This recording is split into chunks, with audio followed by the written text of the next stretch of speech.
called my talk "Why the Office Might Never Have Happened If I Hadn't Been So Crap at Maths." And I want to do two things, I think, today. Tell you a little bit about my own story in getting into television, which was really tortuous, very difficult. I got fired 3 or 4 times. That's true. And then I just want to speak, like I'll speak about you guys for about 10 seconds at the end, but mostly about me, right?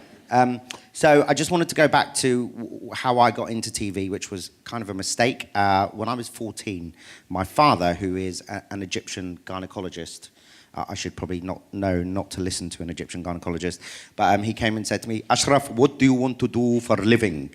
And I said, "I don't really know, Dad." He said, "You must do business, you must make money, and you must do something good from wheelchair." And I said, "Oh, I hadn't thought of that, so I shouldn't be a fireman." And quick as a flash, he said, "Not unless the fire is very, very low." which is the funniest thing he's ever said to me. Imagine me putting out a tiny, tiny fire, but not taking a call for a big one because I'm sitting down. I spent the next 5 or 6 years of my life trying to get into stockbroking. I was a product of the 80s and was watching all those men in stripy suits making millions and millions of pounds on the television. I thought I should just do that. I should make a few million pounds and then I should go for a little lie down. So I did economics at A-level, I went to business school, and I eventually got a job in the city.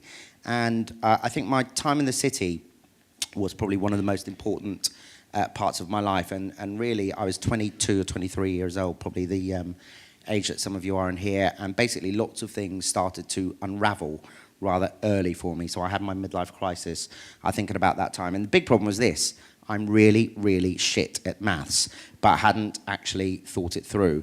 And I remember starting to work in the city and looking at all the screens and all the numbers and just feeling really dizzy as all the numbers changed, and I couldn't quite figure out what was happening. And all the guys to my left and right who I'd done the training with, they were kind of maths nerds.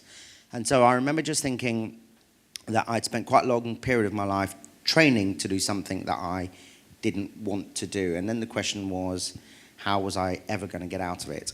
Well, the first way I got out of it was by getting fired.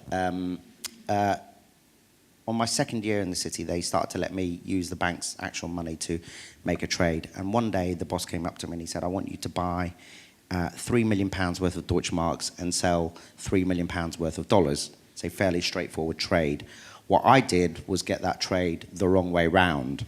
And I bought all the Deutschmarks and sold all the dollars. And my boss, who was called Charles, of course, Charles came to the desk and he said, "Where's Ash?" And I went, "Oh, fuck it. He's seen what's happened." And he took me into the office and he said, "Ash, you have just made the most amount of money you've ever made for the bank in that one trade." And I said, "Oh, that's good, isn't it?" And he said, "No, it's not good, because actually you got the trade entirely the wrong way around. So you don't know what you're doing, which means that you're a massive liability to us." And I said, "Oh, yeah." And I said, "Shall I go?" And he said, "You should go." And he said, "We're very sorry to lose you. So sorry that there was a taxi outside 4 minutes later for me." So that was when I was 24. And it's quite young to be unemployed at 24 with your sort of career in tatters. And I went home to my gynecologist dad and I said, "Before you say anything, I'm not listening to a word you say, all right?" I decided to do the thing that was the most opposite of maths, and I wanted to work in television. So I spent the next 3 or 4 years of my life really trying to get into television, writing an awful lot of letters, getting an awful lot of rejections, until one day I got work experience. Do any of you know that program Watchdog? I think it's still on now. They talk about Zanussi washing machines. They talk about people whose cookers have broken down. It used to be presented by Anne Robinson. In the old days of Watchdog, you'd have Anne Robinson in the foreground, and then you'd have the researchers sitting around the back, and the researchers would be live on air taking phone calls from people phoning in. And I just couldn't understand that people would phone up a BBC show to say that their washing machine had broken down. So they'd get through to people like me and they'd go, "Oh, my Zanussi washing machine is bust." And I'd be going, "Just get another one, you know." I don't know why you have to phone up the TV, or just phone up the man, he'll come round. So it was very clear that that sort of wasn't a good option for me, and they didn't renew my contract. I had a 4-month contract at the BBC Watchdog programme. and they didn't renew it. Again, there was a taxi waiting outside for me. There's a theme. The second job I got at the BBC was being Carol Vorderman's researcher, and there was a show, again, that's not on anymore because it was really shit. I can't even believe it was commissioned. It was called Mysteries with Carol Vorderman, and she would go around the country trying to find stories that were mysterious, right? And I was the researcher who had to try and make people say that something really not mysterious was mysterious. So one of the stories this week was they were talking about child geniuses. It was going to be the theme of that week's show was about child prodigies, and the question was: is it mysterious that children are born with such huge ability, or is it something they learn? Like, is there something in the universe, in the cosmos, that makes it weird and odd that a 3-year-old girl, for instance, can play amazing violin, or that any child can be extremely able at anything like that early? So I'm really into football, and I had this idea that I would find some kid who was a football prodigy and try and present it as a mysterious thing that he was that good at. I told you the programme was shit. And the BBC is in Shepherd's Bush, and it's next to QPR football ground. And I phoned them up, and I actually found a kid who played for the QPR youth team, and lots of people were saying that he was going to be the next Pele or the next Maradona. And I was going, wow, that's so mysterious. Do you think Carol Vorderman could come down and meet him? And they were like, oh yeah, sure. And they were like, yeah, you just need to fix it up. So I went and told my boss on the show, I said, I think I've got a really good story that we should go and cover. But because I was such a bad researcher, what I did was I just phoned up QPR, and I ended up getting through to a bloke called John. And I said, oh, you know, I know I've spoken to Peter's parents, the prodigy kid, can we come down and do some filming? And John went, yeah, come on Tuesday morning. What I didn't realise was that you had to go through the press office and organise all these things properly. So what I did was I turned up on Tuesday morning with a camera crew and Carol Vorderman, and we got to the reception at QPR, and I said, oh, we're here to do the filming, and they looked at the list, and there was no mention of the BBC there, and they said, who did you organise this with? And I said, well, I spoke to a bloke called John, at which point the whole BBC crew looked at me and went, is that all you've done? You spoke to a bloke called John? And they went, John who? And I went, John, he says he works here. Anyway, what I'd done was I'd got through to the second in command at the youth coaching scheme at QPR. Nobody knew who he was. He had no authority, and I hadn't organised the show or the shoot properly. Again, my contract was not renewed. Taxi for Atalla. Because I think they were so keen to dismiss my services, Carol Vorderman actually said to me one day, you're so bad at researching, you need your own researcher. I said, oh yeah, a researcher who needs his own researcher. But she also said, you're quite funny, you're quite funnily bad. So they helped me get a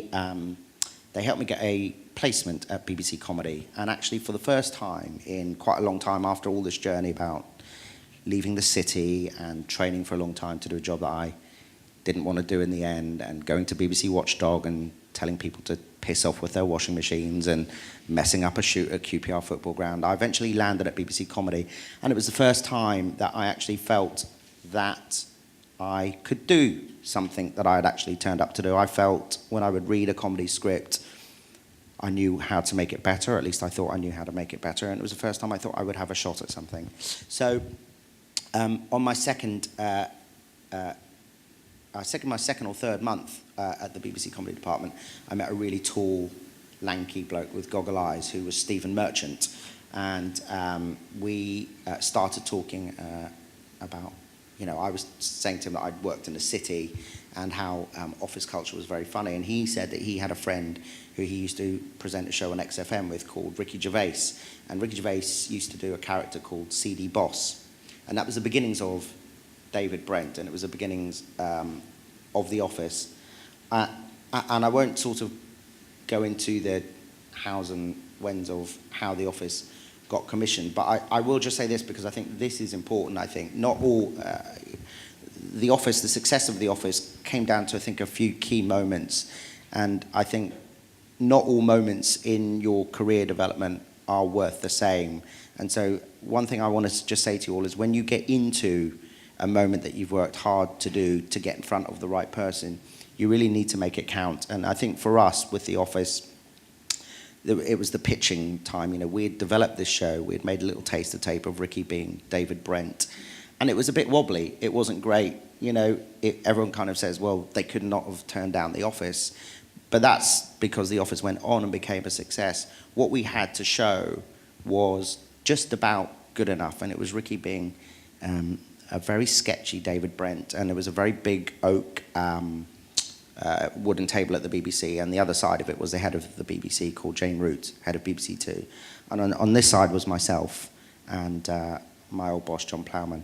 And she said to me, well, what have you got, Ash? And I said, well, I've got a show based in a paper factory. And she said, oh, that sounds pretty dull. And she said, I said, it's sort of set in an office. And she said, okay, well, what's it called? And I went, we were going to call it The Office. And she went, okay, that sounds pretty dull. And she said, is there anyone famous in it? And I said, yeah, there's a guy called, there's nobody famous in it, there's a guy called Ricky Gervais in it. And so she said, well, so it's just in a paper factory, set in an office, it's called The Office, there's nobody in it well known. And I said, yep, I can see now that that sounds a little underwhelming. But what we did have was that tape that I was talking about. And I put it in, and it was 4 minutes of rough and ready Brent. And we finished it, and then everyone looked at each other around the room, and she just said to a guy on her left, who was her advisor, what do you think? And he said, yeah. And she went, okay. And I went, good. We'll go then. Well, I'm gone. And, you know, on that little moment, I think life turned for me a little bit. And I guess it's just about making sure that you take your chances, I guess, when they come up. That story ended with us winning a Golden Globe about 3 years later. And I just want to tell you two things that stick in my mind from that night. Mostly, we turned up and people thought we were the cleaners. And you see pictures of people going down the red carpet, and there's everyone going, you know, Kim, can we have a word? Kim. Well, Ricky and I went down the red carpet in about 10 seconds because nobody wanted to speak to us. I don't watch that clip back very often, but when I do, there's one thing that really makes me laugh, which is that when they announce our name on stage and they say, and the winner of the Golden Globe for the best sitcom is The Office, and we all go on stage, and I think Ricky's pushing me and we're all going behind, and the camera cuts to Clint Eastwood in the front row, and he turns to the person next to him and he just goes, who the fuck are they? The second thing about that night that I still love, looking back on it, is, of course, we won, and then everyone wanted to be our friends, and we had the best night ever, and I was so drunk, and I was so excited, and I couldn't believe it. And one of my heroes came up to me, and he just said, oh my God, it's amazing that you guys won, and he had actually seen The Office, and it was Danny DeVito. And I was just so thrilled to meet him, and I just looked at him and I went, oh my God, you and me are the same height, except I'm sitting down. So that's sort of my rather fortuitous story about getting in. I just want to say briefly before I go about you guys. Look, getting into TV is really not easy, but here is the silver lining, I think. The reason that it's hard to get into TV is because there's no natural selection process. If you want to be a doctor, you have to study for 6 years. If you want to be a lawyer, a solicitor, an accountant, lots of professions, you have to study for 2 years. If you want to be in TV, you just have to turn up. And that's why, you know, what you're probably going through now or what you're about to go through might feel really unfair. There's too many people trying to get too few jobs. But actually, if you think about it, that it's a privileged industry, and that's why so many people try to get into it, and you don't even have to study or be good to get into it. Number two, and I will leave you with this, you know, when you begin, there's not that many technical skills that you need in television. I don't really have many technical skills. My skills are about trying to look at a script, trying to make it better, trying to choose a show that might work. None of these are life and death. None of these you particularly have to study for. It's quite an instinctive industry. The main thing that you've got at the beginning of your career is your personality.